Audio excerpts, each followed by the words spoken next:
सप्रेम साईराम। आसंतु सुनिबा आजिर प्रशांति अनुचिंता।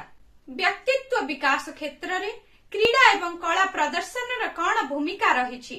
श्री सत्यसाई शिक्षा संस्थान गुड़िक वार्षिक क्रीड़ा एवं सांस्कृतिक कार्यक्रम प्रदर्शन करने को जाउथुबा अवसर रे भगवान आज एहिपरि कार्यक्रम गुड़िक काहीकि गुरुत्वपूर्ण एवं किपरि निश्चित भावरे एहाकु आग्रहर सहित संपन्न करिबा आवश्यक सेही विषय रे अति सुंदर भावे आज आमको बुझाई देइछन्ति।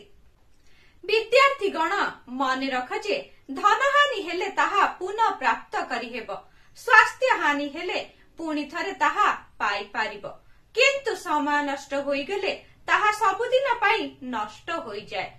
तेणु समय नष्ट कर नाही, मूल्यवान कार्य द्वारा समयर सद्व्यवहार कर।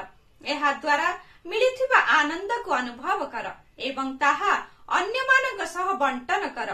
क्रीड़ा एवं कलार उद्देश्य हेउछि आनंद प्रदान करिबा, किंतु क्रीड़ा एवं संगीतर व्यवसायीकरण जोगु एहार मूल्य रे अवनति देखा जाउछि। एहा सहित मानवीय मूल्यबोधरे मध्य अवनति हेउछि। क्रीड़ा रे कोनोसी प्रकार द्वेष किंबा ईर्षा रहिबा उचित नुहे।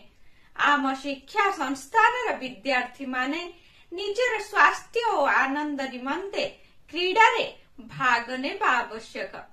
देशर विभिन्न प्रांत एवं पृष्ठभूमि आसीथिबा विद्यार्थी माने क्रीड़ा रे योगदान करिबा जोगु एहा सेमानंक मध्य रे एकता मनोभाव वृद्धि करिबारे सहायक होइथाय।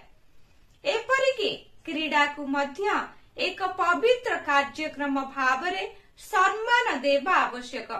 एहा द्वारा भाग नेउथुबा विद्यार्थी माने मध्य पवित्र होई पारिबे। उक्त दिव्य संभाषणटी भगवान जनवरी 14 तारिख 1993 मसीह समस्त को सूचाई देइथिले।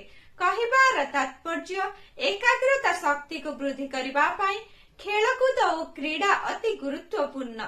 से माने शारीरिक योग्यता एवं मानसिक स्वास्थ्य वृद्धि करिबारे सहायक होइथांती।